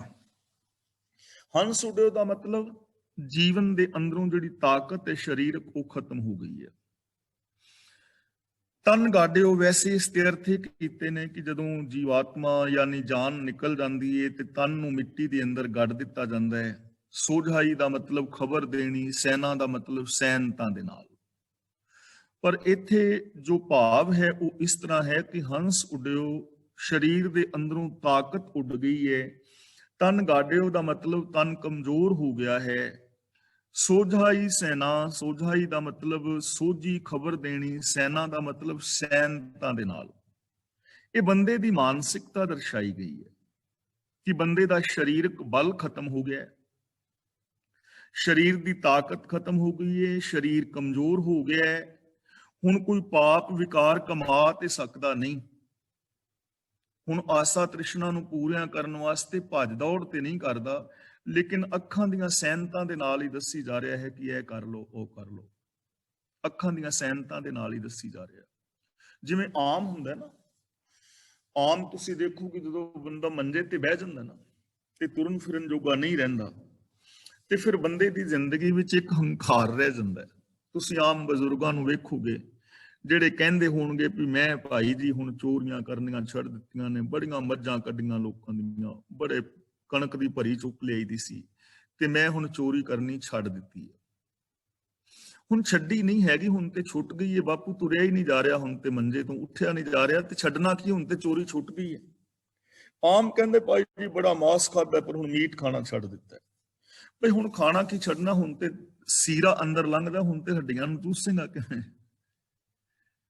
ਤਾਂ ਕਹਿਣ ਤੋਂ ਮੁਰਾਦ ਇਹ ਹੈ ਕਿ ਜ਼ਿੰਦਗੀ ਦੇ ਅੰਦਰ ਤਾਕਤ ਹੁੰਦਿਆਂ ਹੋਇਆਂ ਬੰਦਾ ਆਪਣੀ ਤਾਕਤ ਦੀ ਸਹੀ ਵਰਤੋਂ ਕਰੇ। ਮੈਂ ਆਪ ਨੂੰ ਇੱਕ ਗੱਲ ਸੁਣਾਈ ਸੀ ਨਾ ਕਿ ਬਾਪੂ ਬਿਮਾਰ ਹੋ ਗਿਆ ਤੇ ਗੁਆਂਢੀਆਂ ਨੇ ਦੱਸਿਆ ਵੀ ਬਾਪੂ ਨੂੰ ਠੰਡ ਲੱਗੀ, ਇਹਨੂੰ 5-4 ਛੁਹਾਰੇ ਉਬਾਲ ਕੇ ਦੁੱਧ ਵਿੱਚ ਤੇ ਛੁਹਾਰੇ ਛਕਾਓ। ਤੇ ਨੂੰਹ ਪੁੱਤਰ ਨੇ ਛੁਹਾਰੇ ਉਬਾਲੇ ਤੇ ਛੁਹਾਰੇ ਲੈ ਕੇ ਗਏ ਤੇ ਬਾਪੂ ਪਿਆ ਸੀ ਰਜਾਈ ਲੈ ਕੇ, ਕਹਿਣ ਲੱਗੇ ਬਾਪੂ ਛੁਹਾਰਾ ਖਾ ਲੈ। ਤੇ ਬਾਪੂ ਨੇ ਉਹ ਮਾਰੀ ਰਜਾਈ ਪਰੇ ਪਵਾ ਕੇ ਤੇ ਫਟਾਫਟ ਉੱਠ ਕੇ ਬੈਠਾ, ਕਹਿੰਦਾ ਪੁੱਤਰ ਕਿਹੜੇ ਪਿੰਡੋਂ ਆਇਆ ਹੈ? ਯਾਨੀ ਮੌਤ ਆਉਣ ਵਾਲੀ ਹੈ ਪਰ ਹਾਲੀ ਵੀ ਛੁਹਾਰਾ ਉਡੀਕਦਾ ਵੀ ਸ਼ਾਇਦ ਛੁਹਾਰੇ ਲਾਣ ਵਾਲੇ ਆ ਗਏ ਨੇ। ਇਹ ਕੰਡੀਸ਼ਨ ਬੰਦੇ ਦੀ ਹੋ ਜਾਂਦੀ ਹੈ, ਪਰ ਬੰਦਾ ਵਿਕਾਰ ਨਹੀਂ ਛੱਡਦਾ। ਇਸ ਸ਼ਲੋਕ ਦਾ ਅੰਤਰੀਵ ਭਾਵ ਇਹ ਹੈ ਕਿ ਬੰਦਾ, ਇਹਦੀ ਤਾਕਤ ਮੁੱਕ ਜਾਂਦੀ ਹੈ, ਸਰੀਰ ਇਹਦਾ ਛੀਣ ਹੋ ਜਾਂਦਾ ਹੈ, ਫਿਰ ਵੀ ਇਹ ਸੈਨਤਾ ਦੇ ਨਾਲ ਵੀ ਵਿਕਾਰ ਕਮਾਉਣ ਦਾ ਯਤਨ ਕਰਦਾ ਹੈ। ਭਾਵ ਕਿ ਇਹਦੀ ਜਿਹੜੀ ਅੰਦਰ ਦੀ ਬਿਰਤੀ ਹੈ ਉਹ ਨਹੀਂ ਬਦਲੀ। ਅਜਹੂ ਜੀਓ ਨਾ ਛੋੜਈ ਰੰਕਾਈ ਨੈਣਾ, ਨੈਣਾ ਦਾ ਮਤਲਬ ਅੱਖਾਂ ਤੇ ਰੰਕਾਈ ਦਾ ਮਤਲਬ ਨੀਚਤਾ, ਕੰਗਾਲਤਾ। ਹਾਲੀ ਵੀ ਇਹਦੀ ਅੱਖਾਂ ਦੇ ਅੰਦਰ ਕੰਗਾਲਤਾ ਹੈ, ਹਾਲੀ ਵੀ ਇਹਦੀ ਜਾਨ ਜਿਹੜੀ ਵਿਕਾਰਾਂ ਨੂੰ ਨਹੀਂ ਛੱਡ ਰਹੀ। ਅੱਖਾਂ ਚੋਂ ਦਿਸਣਾ ਬੰਦ ਹੋ ਗਿਆ ਹੈ, ਲੇਕਿਨ ਆਉਂਦੀ ਜਾਂਦੀ ਧੀ ਭੈਣ ਨੂੰ ਹਾਲੀ ਵੀ ਮਾੜੀਆਂ ਨਜ਼ਰਾਂ ਨਾਲ ਵੇਖਦਾ। ਤਾਂ ਸਾਰੇ ਸ਼ਲੋਕ ਦਾ ਭਾਵ ਇਹ ਹੈ ਕਿ ਬੰਦੇ ਦਾ ਸਰੀਰ ਬਲ ਖਤਮ ਹੋ ਜਾਂਦਾ ਹੈ, ਤੁਰਨ ਜੋਗਾ ਬੰਦਾ ਰਹਿੰਦਾ ਨਹੀਂ, ਲੇਕਿਨ ਫਿਰ ਵੀ ਇਹਦੀ ਜਿਹੜੀ ਬਿਰਤੀ ਹੈ ਉਹ ਬਦਲਦੀ ਨਹੀਂ ਹੈ। ਤਾਂ ਸਾਨੂੰ ਸਮਝਾਇਆ ਜਾ ਰਿਹਾ ਹੈ ਕਿ ਪਿਆਰਿਓ, ਆਪਣੇ ਜੋਸ਼ ਦੇ ਅੰਦਰ ਹੋਸ਼ ਨੂੰ ਕਾਇਮ ਕਰੋ, ਵਿਕਾਰਾਂ ਦਾ ਤਿਆਗ ਕਰੋ, ਔਰ ਜਦੋਂ ਤੱਕ ਸਰੀਰ ਦੇ ਅੰਦਰ ਬਲ ਹੈ ਇਹਦੇ ਤੋਂ ਕੰਮ ਲਓ, ਚੰਗੇ ਕਰਮ ਕਰੋ, ਆਪਣੇ ਬੱਚਿਆਂ ਨੂੰ ਚੰਗਾ ਪੜ੍ਹਾਓ, ਪਰਿਵਾਰ ਦੀ ਪਾਲਣਾ ਪੋਸ਼ਣਾ ਚੰਗੀ ਕਰੋ, ਦਸਾਂ ਨਵਾਂ ਦੀ ਕਿਰਤ ਚੰਗੀ ਕਰੋ, ਕਿਸੇ ਦੀ ਹੈਲਪ ਕਰ ਸਕਦੇ ਹੋ ਤੇ ਉਹ ਕਰੋ, ਵਿਕਾਰਾਂ ਦੇ ਅੰਦਰ ਖਚਤ ਨਾ ਹੋਵੋ, ਆਪਣੀ ਇਸ ਬਿਰਤੀ ਨੂੰ ਬਦਲੋ। ਕਬੀਰ ਨੈਣ ਨਿਹਾਰੋਂ ਤੁਝ ਕੋ, ਸ਼੍ਰਵਨ ਸੁਨੋ ਤੋ ਨਾਉ, ਬੈਨ ਉਚਰੋਂ ਤੋ ਨਾਮ ਜੀ, ਚਰਨ ਕਮਲ ਰਿਧ ਠਾਉ। ਇੱਥੇ ਨਿਹਾਰੋ ਨਹੀਂ ਪੜਨਾ, ਇਹ ਫਸਟ ਪਰਸਨ ਦੀ ਗੱਲ ਹੈ, ਇਸ ਦਾ ਉਚਾਰਨ ਕਰਨਾ ਹੈ ਨਿਹਾਰੋਂ, ਮੈਂ ਨਿਹਾਰਾਂ। ਜੇ ਥਰਡ ਪਰਸਨ ਦੀ ਗੱਲ ਹੁੰਦੀ ਫਿਰ ਪੜਨਾ ਸੀ ਨਿਹਾਰੋ। ਸ਼੍ਰਵਨ ਸੁਨੋ, ਸੁਨੋ ਨਹੀਂ, ਸੁਨੋ ਮੈਂ ਸੁਣਾ। ਤਾਂ ਕਬੀਰ ਜੀ ਹੁਣ ਸਾਨੂੰ ਪਿਛਲੇ ਸ਼ਲੋਕਾਂ ਦੀ ਸਮੱਸਿਆ ਦਾ ਹੱਲ ਦੱਸ ਰਹੇ ਨੇ ਕਿ ਸਾਨੂੰ ਕੀ ਕਰਨਾ ਚਾਹੀਦਾ ਹੈ। ਆਮ ਕਰਕੇ ਬੰਦੇ ਦੇ ਕੰਨ ਸੁਣਨੋਂ ਰਹਿ ਜਾਂਦੇ ਨੇ ਪਰ ਇਹ ਨਿੰਦਾ ਚੁਗਲੀ ਸੁਣਨਾ ਚਾਹੁੰਦਾ ਹੈ, ਜ਼ਬਾਨ ਬੋਲਣੋਂ ਰਹਿ ਜਾਂਦੀ ਹੈ ਪਰ ਇਹ ਮਾੜਾ ਬੋਲਣਾ ਨਿੰਦਾ ਚੁਗਲੀ ਨਹੀਂ ਛੱਡਦਾ। ਤਾਂ ਇੱਥੇ ਸਾਨੂੰ ਸਮਝਾ ਰਹੇ ਨੇ ਕਿ ਹੇ ਕਬੀਰ, ਮੈਂ ਚਾਹੁੰਦਾ ਹਾਂ ਕਿ ਨੈਣ ਨਿਹਾਰੋਂ ਤੁਝ ਕੋ, ਅੱਖਾਂ ਦੇ ਨਾਲ ਮੈਂ ਹਰ ਵਕਤ ਤੈਨੂੰ ਵੇਖਾਂ। ਅੱਖਾਂ ਦੀ ਕੰਗਾਲਤਾ ਛੱਡ ਦਿਆਂ। ਜੋ ਮੈਂ ਕਿਸੇ ਧੀ ਭੈਣ ਨੂੰ ਮਾੜੀ ਨਜ਼ਰ ਨਾਲ ਦੇਖਦਾ ਹਾਂ ਤਾਂ ਉਹਨੂੰ ਆਪਣੀ ਧੀ ਭੈਣ ਦੇ ਨਜ਼ਰ ਦੇ ਨਾਲ ਦੇਖਾਂ। ਜੋ ਮੈਂ ਕਿਸੇ ਦੀ ਜਾਤ ਵੇਖਣਾ ਕਿ ਇਹ ਫਲਾਂ ਜਾਤ ਦਾ ਹੈ, ਨੀਵੀਂ ਉੱਚੀ ਜਾਤ ਦਾ ਹੈ, ਉਹਦੀ ਜਗ੍ਹਾ ਤੇ ਮੈਂ ਹਰ ਇੱਕ ਦੇ ਅੰਦਰ ਰੱਬ ਦੀ ਜੋਤ ਵੇਖਾਂ। ਜਾਣੋ ਜੋਤ ਨਾ ਪੁੱਛੋ ਜਾਤੀ, ਆਗੇ ਜਾਤ ਨਾ ਹੈ। अव्वल अल्लाह नूर उपाया, कुदरत के सब बंदे, मैं हर इंसान ਨੂੰ ਰੱਬੀ ਰੂਪ ਕਰਕੇ ਜਾਣਾ। श्रवण सुनो तो नाओ, ਤੇ ਮੈਂ ਚਾਹੁੰਦਾ ਹਾਂ ਕਿ ਕੰਨਾਂ ਦੇ ਨਾਲ ਮੈਂ ਤੇਰਾ ਨਾਮ ਸੁਣਾ। ਨਾਮ ਦਾ ਮਤਲਬ ਹੈ ਹੁਕਮ, ਨਾਮ ਦਾ ਮਤਲਬ ਹੈ ਰੱਬ ਦੇ ਗੁਣ। ਕੰਨਾਂ ਦੇ ਨਾਲ ਮੈਂ ਰੱਬੀ ਗੁਣਾਂ ਦੀ ਗੱਲ ਸੁਣਾ, ਸੱਚ ਦੀ, ਸੰਤੋਖ ਦੀ, ਦਇਆ ਦੀ, ਨਿਰਭੈਤਾ ਦੀ, ਨਿਰਵੈਰਤਾ ਦੀ, ਰੱਬੀ ਹੁਕਮ ਦੀ, ਲਾ ਆਫ ਨੇਚਰ ਦੀ। ਕੰਨਾਂ ਦੇ ਨਾਲ ਮੈਂ ਇਹ ਚੀਜ਼ ਸੁਣਾ, ਕਿਉਂਕਿ ਜੋ ਅਸੀਂ ਸੁਣਾਂਗੇ, ਜੈਸੀ ਇਨਪੁਟ ਹੋਏਗੀ ਵੈਸੀ ਆਊਟਪੁੱਟ ਆਏਗੀ।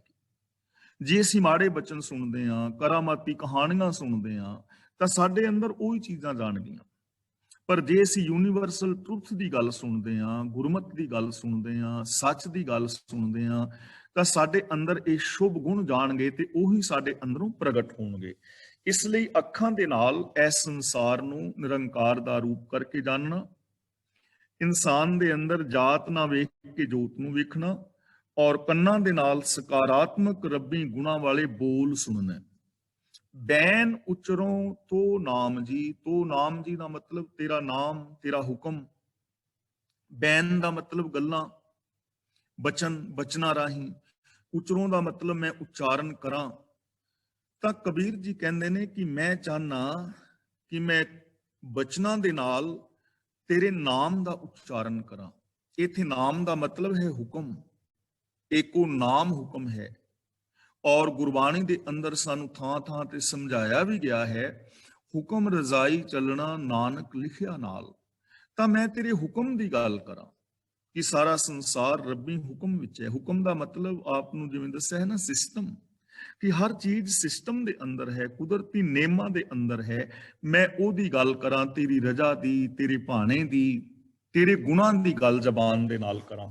ਜ਼ਬਾਨ ਦੇ ਨਾਲ ਮੈਂ ਝੂਠ ਨਾ ਬੋਲਾਂ, ਪਾਪ ਵਿਕਾਰਾਂ ਦੀ ਗੱਲ ਨਾ ਕਰਾਂ, ਨੈਗੇਟਿਵਿਟੀ ਦੀ ਗੱਲ ਨਾ ਕਰਾਂ, ਤੇਰੀ ਰਜ਼ਾ ਭਾਣੇ ਦੀ ਗੱਲ ਕਰਾਂ, ਔਰ ਬਚਨਾਂ ਦੇ ਨਾਲ ਮੈਂ ਤੇਰੇ ਗੁਣਾਂ ਦੀ ਗੱਲ ਕਰਾਂ। ਚਰਨ ਕਮਲ ਰਿਦ ਥਾਉ, ਥਾਉ ਦਾ ਮਤਲਬ ਥਾਂ, ਤੇ ਤੇਰੇ ਸੋਹਣੇ ਚਰਨਾਂ ਨੂੰ ਆਪਣੇ ਹਿਰਦੇ ਵਿੱਚ ਥਾਂ ਦੇਈ ਰੱਖਾਂ। ਇੱਥੇ ਚਰਨਾਂ ਦਾ ਮਤਲਬ ਹੈ ਰੱਬੀ ਗੁਣ, ਤੇ ਰਿਦ ਦਾ ਮਤਲਬ ਹੈ ਹਿਰਦਾ। ਵੈਸੇ ਹਿਰਦਾ ਜਿਹੜਾ ਹੈ, ਦਿਲ ਜਿਹੜਾ ਹੈ, ਉਹ ਸਰੀਰ ਨੂੰ ਖੂਨ ਪੰਪ ਕਰਨ ਵਾਲੀ ਇੱਕ ਮਾਸਪੇਸ਼ੀ ਹੈ। ਜਿੱਥੇ ਰਿਦ ਜਾਂ ਹਿਰਦਾ ਸ਼ਬਦ ਆਵੇ ਤਾਂ ਉਹਦਾ ਮੀਨਿੰਗ ਹੁੰਦਾ ਹੈ ਸੋਚ, ਸਾਡੀ ਮੈਂਟੈਲਿਟੀ। ਚਰਨ ਕਮਲ ਦਾ ਮਤਲਬ ਰੱਬੀ ਗੁਣ, ਕਿ ਹੇ ਮਾਲਕ ਮੈਂ ਤੇਰੇ ਗੁਣਾਂ ਨੂੰ ਆਪਣੀ ਸੋਚ ਦੇ ਅੰਦਰ ਵਸਾਵਾਂ, ਆਪਣੀ ਸੋਚ ਦੇ ਅੰਦਰ ਤੇਰੇ ਗੁਣਾਂ ਨੂੰ ਥਾਂ ਦਿਆਂ। ਮੇਰੀ ਸੋਚ ਵਿੱਚ ਔਗਣਾ ਵਾਸਤੇ ਥਾਂ ਨਾ ਹੋਵੇ, ਮੇਰੀ ਸੋਚ ਵਿੱਚ ਸਿਰਫ ਤੇਰੇ ਗੁਣਾਂ ਲਈ ਥਾਂ ਹੋਵੇ। ਮੈਂ ਆਪਣੀ ਸੋਚ ਵਿੱਚ ਤੇਰੇ ਗੁਣਾਂ ਨੂੰ ਵਸਾਵਾਂ।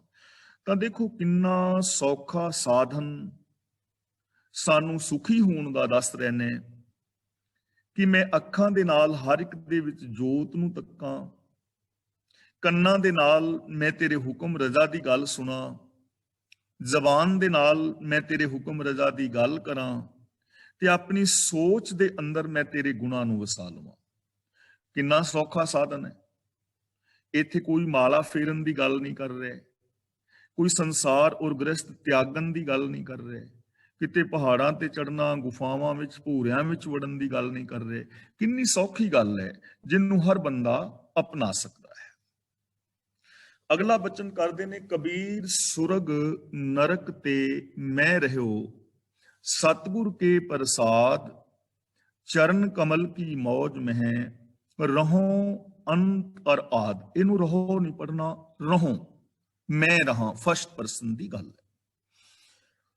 ਸੁਰਗ ਨਰਕ ਤੇ ਮੈਂ ਰਹਿਓ, ਰਹਿਓ ਦਾ ਮਤਲਬ ਮੈਂ ਬਚ ਗਿਆ ਹਾਂ।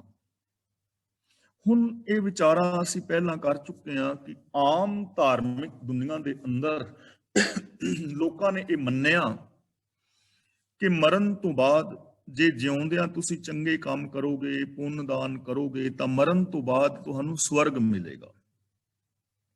ਔਰ ਸਵਰਗ ਦੇ ਵਿੱਚ ਉੱਥੇ ਸ਼ੁੱਧ ਸ਼ਰਾਬ ਦੀਆਂ, ਅੰਗੂਰਾਂ ਦੇ ਸ਼ਰਾਬ ਦੀਆਂ ਨਦੀਆਂ ਵਗ ਰਹੀਆਂ ਨੇ, ਸ਼ਹਿਦ ਦੀਆਂ ਨਦੀਆਂ ਨੇ, ਉੱਤੇ ਹੂਰਾਂ ਨੇ, ਉੱਤੇ ਬਹੁਤ ਕੁਝ ਛਕਣ ਛਕਾਉਣ ਵਾਸਤੇ, ਤੇ ਕੰਮ ਕੋਈ ਨਹੀਂ ਕਰਨ ਲਈ। ਤੇ ਜੇ ਪੁੰਨ ਦਾਨ ਨਾ ਕਰੋਗੇ ਤਾਂ ਫਿਰ ਨਰਕ ਵਿੱਚ ਪਾਓਗੇ, ਤੇ ਨਰਕ ਦੇ ਵਿੱਚ ਅੱਗ ਹੈ, ਉੱਥੇ ਤੇਲ ਦੇ ਕੜਾਹਿਆਂ ਵਿੱਚ ਪਕੌੜਿਆਂ ਤਰ੍ਹਾਂ ਤਲਣਗੇ, ਅੱਗ ਵਿੱਚ ਸਾੜਨਗੇ, ਚਮੜੀ ਸੜ ਜਾਏਗੀ, ਫਿਰ ਬਾਹਰ ਕੱਢਣਗੇ, ਫਿਰ ਚਮੜੀ ਪੈਦਾ ਕਰਨਗੇ, ਫਿਰ ਸਾੜਨਗੇ। ਐਵੇਂ ਨਰਕ ਔਰ ਸਵਰਗ ਦੇ ਲਾਲਚ ਔਰ ਡਰਾਬੇ ਦਿੱਤੇ ਗਏ ਨੇ। ਔਰ ਇਹ ਪੁਜਾਰੀ ਵਰਗ ਦੀ ਇੱਕ ਲੁੱਟ ਵਾਸਤੇ ਬਹੁਤ ਚੰਗਾ ਸਾਧਨ ਸੀ। ਤੇ ਮਨੁੱਖੀ ਬਿਰਤੀ ਨੂੰ ਇਹਨਾਂ ਲੋਕਾਂ ਨੇ ਸਮਝਿਆ ਹੈ। ਮਨੁੱਖ ਜਾਂ ਤੇ ਕੰਮ ਕਰਦਾ ਹੈ ਡਰ ਦੇ ਨਾਲ, ਤੇ ਜਾਂ ਕਰਦਾ ਹੈ ਲਾਲਚ ਨਾਲ। ਨਿੱਕੇ ਬੱਚੇ ਤੋਂ ਮਾਂ ਨੇ ਕੰਮ ਲੈਣਾ ਹੋਵੇ ਨਾ, ਤਾਂ ਮਾਂ ਕਹਿੰਦੀ, ਬੇਟਾ ਮੈਨੂੰ ਗਲਾਸ ਫੜਾ, ਮੈਂ ਤੈਨੂੰ ਚਾਕਲੇਟ ਦਿਆਂਗੀ। ਤੇ ਚਾਕਲੇਟ ਦੇ ਲਾਲਚ ਨੂੰ ਬੱਚਾ ਗਲਾਸ ਫੜਾ ਦਿੰਦਾ ਹੈ। ਤੇ ਮਾਂ ਫਿਰ ਕਹਿੰਦੀ, ਬੇਟਾ ਮੈਨੂੰ ਕੌਲੀ ਫੜਾ, ਮੈਂ ਤੈਨੂੰ ਚਾਕਲੇਟ ਦਿਆਂਗੀ। ਤੇ ਉਹ ਕਹਿੰਦਾ, ਮੇਰੇ ਕੋਲ ਚਾਕਲੇਟ ਤੇ ਹੈ, ਮੈਂ ਨਹੀਂ ਫੜਾਂਦਾ। ਤੇ ਮਾਂ ਫਿਰ ਕਹਿੰਦੀ, ਫੜਾਣਾ ਹੈ ਕਿ ਮੈਂ ਮਾਰਾਂ ਛਿੱਤਰ, ਚੁੱਕਾਂ ਮੈਂ ਛਿੱਤਰ। ਫਿਰ ਛਿੱਤਰ ਤੋਂ ਡਰਦਾ ਉਹ ਕੌਲੀ ਫੜਾਉਂਦਾ ਹੈ। ਤਾਂ ਇਹਦਾ ਮਤਲਬ ਬੰਦਾ ਜਾਂ ਤੇ ਕੰਮ ਕਰਦਾ ਹੈ ਲਾਲਚ ਨਾਲ, ਜਾਂ ਕਰਦਾ ਹੈ ਡਰ ਦੇ ਨਾਲ। ਤੇ ਇਹ ਬਿਰਤੀ ਬਚਪਨ ਤੋਂ ਹੀ ਬਣਦੀ ਪੱਕੀ ਹੋ ਜਾਂਦੀ ਹੈ। ਤੇ ਪੁਜਾਰੀ ਵਰਗ ਨੇ, ਜੋ ਲੁਟੇਰਾ ਵਰਗ ਸੀ, ਉਹਨਾਂ ਨੇ ਬੰਦੇ ਦੀ ਇਸ ਬਿਰਤੀ ਨੂੰ ਚੰਗੀ ਤਰ੍ਹਾਂ ਸਮਝਿਆ ਤੇ ਇਹਦਾ ਲਾਭ ਉਠਾਇਆ, ਤੇ ਬੰਦੇ ਨੂੰ ਲਾਲਚ ਦਿੱਤਾ ਕਿ ਜੇ ਤੁਸੀਂ ਦਾਨ ਪੁੰਨ ਕਰੋਗੇ ਤੇ ਸਵਰਗ ਮਿਲੇਗਾ। ਤੇ ਬੰਦੇ ਨੇ ਸਵਰਗ ਦੇ ਲਾਲਚ ਕਰਕੇ ਦਾਨ ਪੁੰਨ ਆਦਿਕ ਦਿੱਤਾ। ਫਿਰ ਕਿਹਾ, ਜੇ ਨਾ ਦਿਓਗੇ, ਸਾਡੀ ਪੂਜਾ ਨਾ ਕਰੋਗੇ, ਫਿਰ ਨਰਕ ਵਿੱਚ ਪਾਓਗੇ। ਤੇ ਬੰਦੇ ਨਰਕਾਂ ਤੋਂ ਡਰਦੇ ਰਹੇ।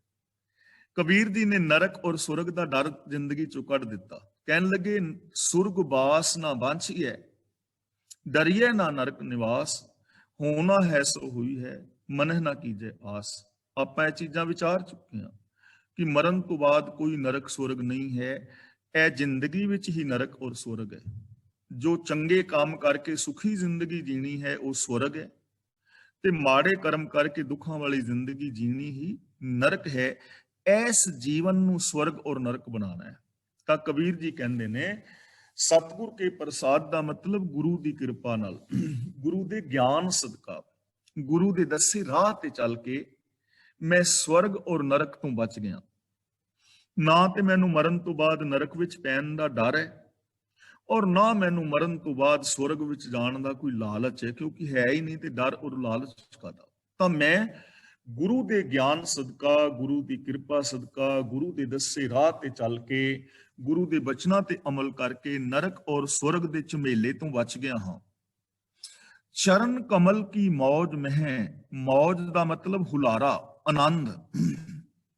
ਰਹੋ ਅੰਤ ਔਰ ਆਦ, ਅੰਤ ਦਾ ਮਤਲਬ ਅਖੀਰ, ਤੇ ਆਦ ਦਾ ਮਤਲਬ ਸ਼ੁਰੂ, ਯਾਨੀ ਜੀਵਨ ਦੇ ਸ਼ੁਰੂ ਤੋਂ ਲੈ ਕੇ ਜੀਵਨ ਦੇ ਅਖੀਰ ਤੱਕ।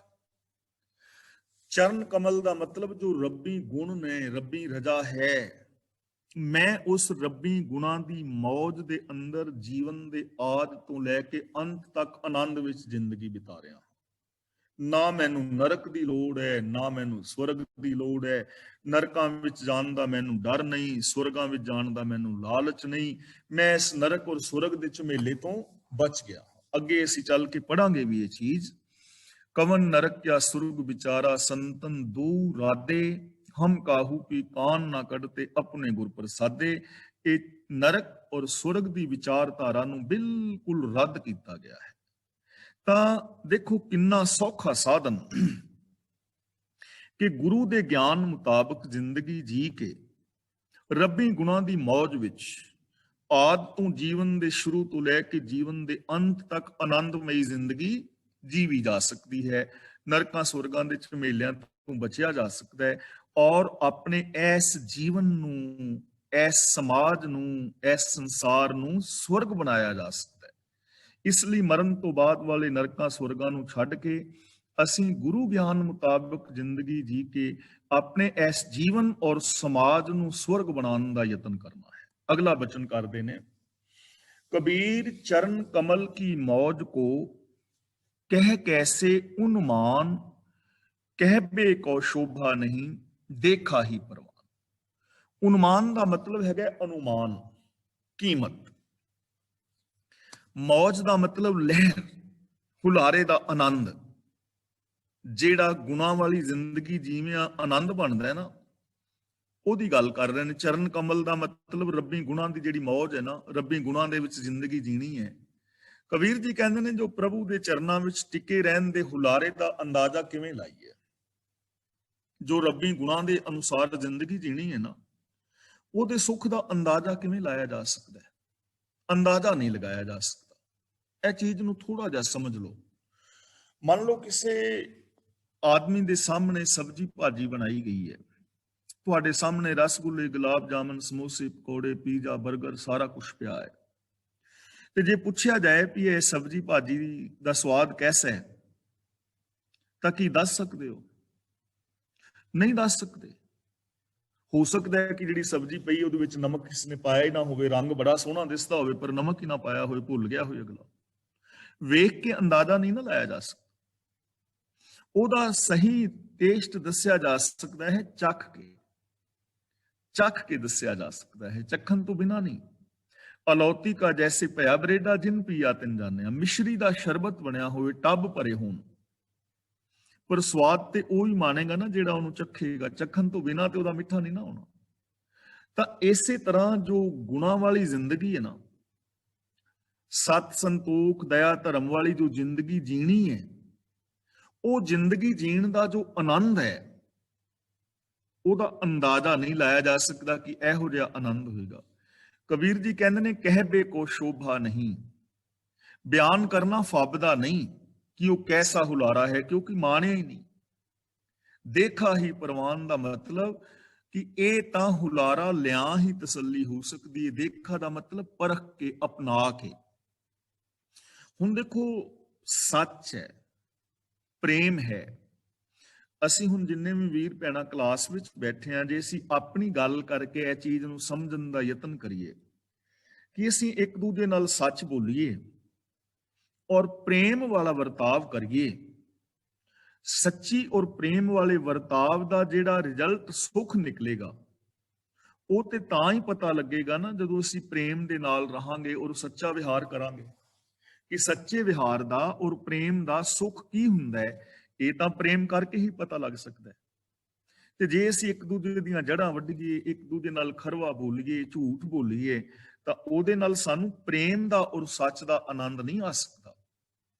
ਇਸ ਲਈ ਕਬੀਰ ਜੀ ਸਾਨੂੰ ਸਮਝਾ ਰਹੇ ਨੇ ਕਿ ਜੋ ਰੱਬੀ ਗੁਣਾਂ ਦਾ ਆਨੰਦ ਹੈ, ਉਹ ਤਾਂ ਰੱਬੀ ਗੁਣਾਂ ਦੇ ਉੱਤੇ ਅਮਲ ਕਰਕੇ ਹੀ ਮਾਣਿਆ ਜਾ ਸਕਦਾ ਹੈ। ਨਿਰੀ ਕਥਨੀ ਦੇ ਨਾਲ ਨਹੀਂ, ਅੰਦਾਜ਼ੇ ਨਹੀਂ ਲਗਾਏ ਜਾ ਸਕਦੇ ਕਿ ਐਵੇਂ ਦਾ ਉਹ ਆਨੰਦ ਹੋਏਗਾ, ਐਵੇਂ ਦੀ ਉਹ ਖੁਸ਼ੀ ਹੋਏਗੀ। ਇਸ ਲਈ ਜ਼ਰੂਰਤ ਹੈ ਕਿ ਇਹ ਰੱਬੀ ਗੁਣਾਂ ਦਾ ਆਨੰਦ ਜਿਹੜਾ ਹੈ ਨਾ, ਉਹ ਮਾਣਿਆ ਜਾ ਸਕਦਾ ਹੈ ਅਮਲ ਕਰਕੇ। ਉਹਨੂੰ ਐਵੇਂ ਜਾਣਿਆ ਜਾ ਸਕਦਾ ਹੈ, ਮਾਣਿਆ ਜਾ ਸਕਦਾ ਹੈ ਅਮਲ ਕਰਕੇ।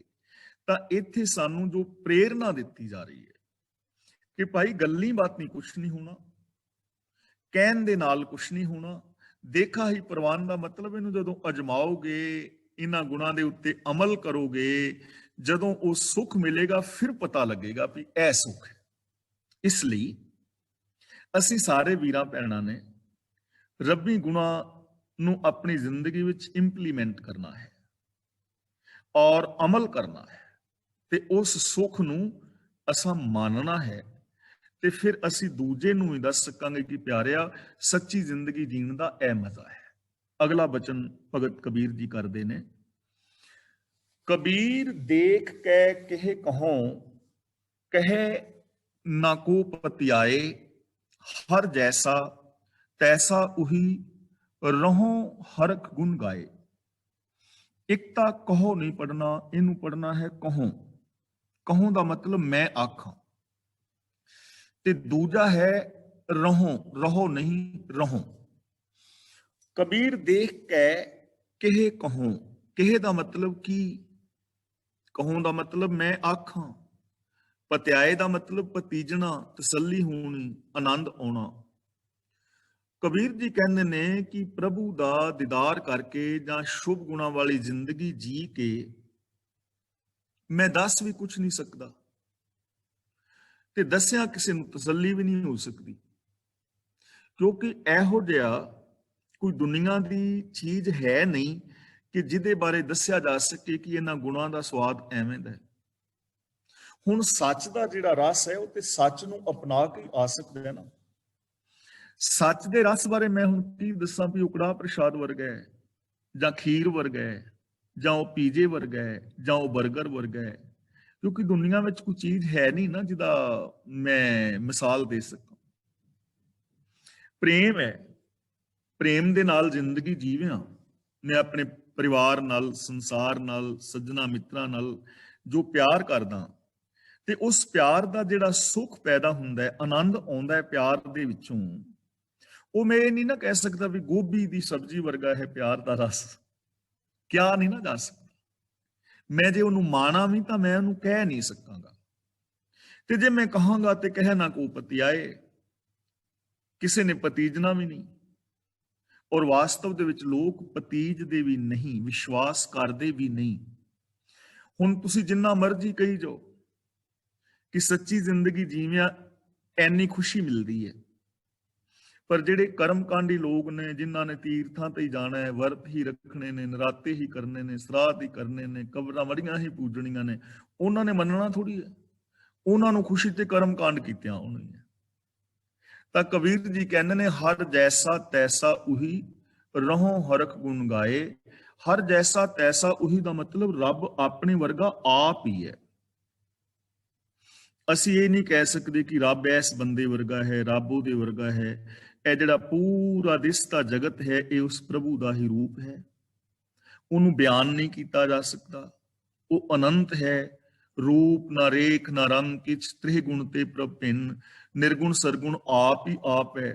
ਇਹ ਵਿਸ ਸੰਸਾਰ ਤੁਮ ਦੇਖਦੇ, ਇਹ ਹਰ ਕਾ ਰੂਪ ਹੈ, ਹਰ ਰੂਪ ਨਦਰੀ ਆਇਆ।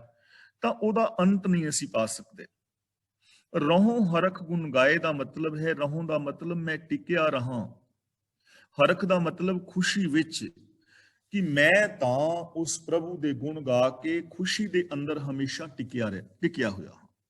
ਯਾਨੀ ਪ੍ਰਭੂ ਦਾ, ਪ੍ਰਭੂ ਦੇ ਸੰਸਾਰ ਦਾ ਅੰਤ ਨਹੀਂ ਪਾਇਆ ਜਾ ਸਕਦਾ।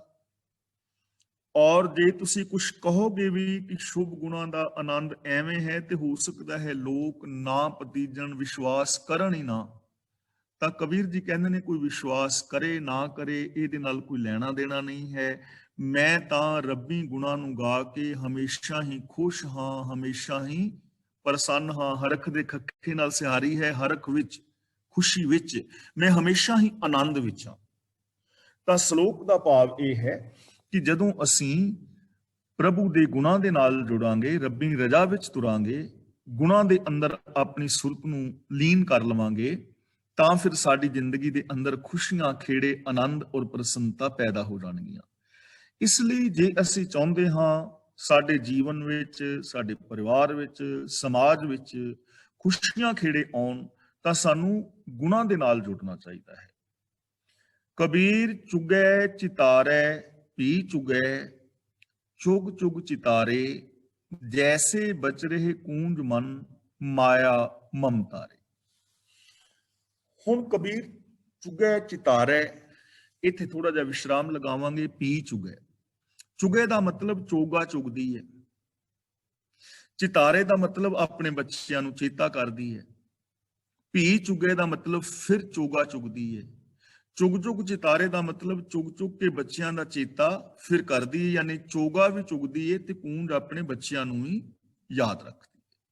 ਕੂੰਜ ਚੋਗਾ ਚੁਗਦੀ ਹੈ ਤੇ ਆਪਣੇ ਬੱਚਿਆਂ ਦਾ ਵੀ ਚੇਤਾ ਕਰਦੀ ਹੈ, ਮੁੜ ਚੁਗਦੀ ਹੈ, ਔਰ ਚੋਗਾ ਚੁਗਦੀ ਹੋਈ ਬੱਚਿਆਂ ਨੂੰ ਚੇਤੇ ਕਰਦੀ ਹੈ। ਜੈਸੇ ਬਚ ਰਹੇ ਕੂੰਜ ਮਨ, ਮਾਇਆ ਮਮਤਾਰੇ। ਬਚਰੇ ਦਾ ਮਤਲਬ ਬੱਚਿਆਂ ਵਿੱਚ, ਮਮਤਾ ਦਾ ਮਤਲਬ ਇਹ ਖਿਆਲ ਕਿ ਮਾਇਆ ਮੇਰੀ ਬਣ ਜਾਏ, ਮਲਕੀਅਤ ਦੀ ਤਾਂਗ। ਤਾਂ ਕਬੀਰ ਜੀ ਕਹਿੰਦੇ ਨੇ, ਜਿਵੇਂ ਕੂੰਜ ਦੀ ਸੁਰਤ ਹਰ ਵੇਲੇ ਆਪਣੇ ਬੱਚਿਆਂ ਵਿੱਚ ਜੁੜੀ ਰਹਿੰਦੀ ਹੈ, ਤਿਵੇਂ ਹਰ ਕਾ ਸਿਮਰਨ ਛਾੜ ਕੇ ਘਰ ਲੈ ਆਇਆ ਮਾਲ। ਜਿਹੜਾ ਮਨੁੱਖ ਦਾ ਮਨ ਹੈ, ਉਹ ਮਾਇਆ ਦੀ ਮਮਤਾ ਦੇ ਅੰਦਰ ਜੁੜਿਆ ਰਹਿੰਦਾ, ਮਾਇਆ ਦੀ ਮਮਤਾ ਵਿੱਚ। ਹੁਣ ਇੱਥੇ ਮਾਇਆ ਦਾ ਮਤਲਬ ਕੇਵਲ ਪੈਸਾ ਆਦਿਕ ਨਹੀਂ ਹੈ। ਮਾਇਆ ਦਾ ਮਤਲਬ ਉਹ ਸੋਚ ਜਿਹੜੀ ਸੋਚ ਸਾਨੂੰ ਰੱਬ ਨਾਲੋਂ ਤੋੜਦੀ ਹੈ, ਜਿਹੜੀ ਸੋਚ ਸਾਡੇ ਅੰਦਰ ਮੇਰ ਤੇਰ ਦੇ ਵਿਤਕਰੇ ਪੈਦਾ ਕਰਦੀ ਹੈ, ਜਿਹੜੀ ਸੋਚ ਸਾਡੇ ਅੰਦਰ ਸੈਲਫਿਸ਼ਨੈਸ ਪੈਦਾ ਕਰਦੀ ਹੈ। ਬੰਦਾ ਸੰਸਾਰਿਕ ਭੋਗ ਭੋਗਦਾ ਹੈ, ਜ਼ਿੰਦਗੀ ਜੀਂਦਾ ਹੈ, ਲੇਕਿਨ ਇਹਦਾ ਮਨ ਉਸ ਸੋਚ ਦੇ ਅੰਦਰ ਹੀ ਜੁੜਿਆ ਹੋਇਆ ਹੈ, ਉਸ ਸੋਚ ਦੇ ਵਿੱਚੋਂ ਬਾਹਰ ਨਹੀਂ ਆਉਂਦਾ। ਜਿਵੇਂ ਕੂੰਜ ਜਿਹੜੀ ਹੈ ਚੁਗਦੀ ਹੈ ਚੋਗਾ ਤੇ ਆਪਣੇ ਬੱਚਿਆਂ ਨੂੰ ਯਾਦ ਰੱਖਦੀ ਹੈ, ਐਵੇਂ ਬੰਦਾ ਇਸ ਦੁਨੀਆ ਦੇ ਵਿੱਚ ਕੰਮ ਕਰ ਰਿਹਾ ਹੈ, ਪਰ ਇਹਦੀ ਜਿਹੜੀ ਸੋਚ ਹੈ ਉਹ ਮਾੜੀ ਹੈ, ਮਮਤਾ ਵਾਲੀ, ਮਾਇਆ ਵਾਲੀ ਹੈ। ਤਾਂ ਇੱਥੇ ਕੰਮਾਂ ਤੋਂ ਨਹੀਂ ਵਰਜਿਆ ਜਾ ਰਿਹਾ, ਕੰਮਾਂ ਨੂੰ ਮਾੜਾ ਨਹੀਂ ਕਿਹਾ ਜਾ ਰਿਹਾ। ਕੰਮ ਕਰਨੇ ਚਾਹੀਦੇ ਨੇ, ਕੰਮ ਤੋਂ ਬਿਨਾਂ ਦੁਨੀਆ ਚੱਲ ਨਹੀਂ ਸਕਦੀ। ਕਦੇ ਵੀ ਐਸੇ ਸਮਾਜ ਦੀ ਸਿਰਜਣਾ ਮਨੁੱਖ ਨਹੀਂ ਕਰ ਪਾਏਗਾ ਜਿੱਥੇ ਕੰਮ ਕਰਨ ਤੋਂ ਬਿਨਾਂ ਮਨੁੱਖ ਦੀ ਜ਼ਿੰਦਗੀ ਚੱਲ ਸਕੇ। ਕੰਮ ਕਰਨੇ ਹੀ ਪੈਣੇ ਨੇ, ਲੇਕਿਨ ਸੋਚ ਬਦਲੀ ਜਾ ਸਕਦੀ ਹੈ, ਸੋਚ ਨੂੰ ਵਿਸ਼ਾਲ ਕੀਤਾ ਜਾ ਸਕਦਾ ਹੈ, ਸੱਚ ਨੂੰ ਆਧਾਰ ਬਣਾ ਕੇ ਕਰਮ ਕੀਤੇ ਜਾ ਸਕਦੇ ਹਨ। ਲੇਕਿਨ ਕਬੀਰ ਜੀ ਕਹਿੰਦੇ ਨੇ ਕਿ ਇਹ ਜਿਹੜਾ ਬੰਦਾ ਹੈ ਨਾ, ਹਰ ਕਾ ਸਿਮਰਨ ਛੱਡ ਕੇ, ਰੱਬੀ ਗੁਣਾਂ ਨੂੰ ਛੱਡ ਕੇ ਤੇ ਮਾਇਆ ਵਾਲੀ ਜਿਹੜੀ ਸੋਚ ਹੈ, ਮਮਤਾ ਵਾਲੀ ਸੋਚ ਹੈ, ਜੋ ਮਮਤਾ ਵਾਲੀ ਸੀਮਤ ਸੋਚ ਹੈ, ਉਹਦੇ ਅੰਦਰ ਬੰਦਾ ਹਮੇਸ਼ਾ ਉਲਝਿਆ ਰਹਿੰਦਾ ਹੈ। ਇਸ ਕਰਕੇ ਇਹ ਬੰਦਾ ਦੁਖੀ ਹੈ। ਤਾਂ ਜੇ ਅਸੀਂ ਚਾਹੁੰਦੇ ਹਾਂ ਕਿ ਸਾਡੀ ਜ਼ਿੰਦਗੀ ਦੇ ਅੰਦਰ ਸੁੱਖ, ਸ਼ਾਂਤੀ, ਆਨੰਦ, ਖੇੜਾ ਔਰ ਪ੍ਰਸੰਨਤਾ ਆਵੇ, ਤਾਂ ਸਾਨੂੰ ਆਪਣੀ ਸੋਚ ਬਦਲਣੀ ਚਾਹੀਦੀ ਹੈ। ਸੱਚ ਨੂੰ ਆਧਾਰ ਬਣਾ ਕੇ ਮਨੁੱਖੀ ਫਰਜ਼ਾਂ ਨੂੰ ਪੂਰੇ ਕਰਨ ਦਾ ਯਤਨ ਕਰਨਾ ਚਾਹੀਦਾ ਹੈ, ਜਿਸ ਕਰਕੇ ਸਾਡਾ ਆਪਣਾ ਜੀਵਨ, ਪਰਿਵਾਰਕ ਜੀਵਨ ਔਰ ਇਹ ਸਮਾਜ ਔਰ ਸੰਸਾਰ ਜਿਹੜਾ ਹੈ ਉਹ ਸਵਰਗ ਹੋ ਸਕੇ। ਤਾਂ ਅੱਜ ਦੀ ਵਿਚਾਰ ਅਸੀਂ ਇੱਥੇ ਸਮਾਪਤ ਕਰਦੇ ਹਾਂ।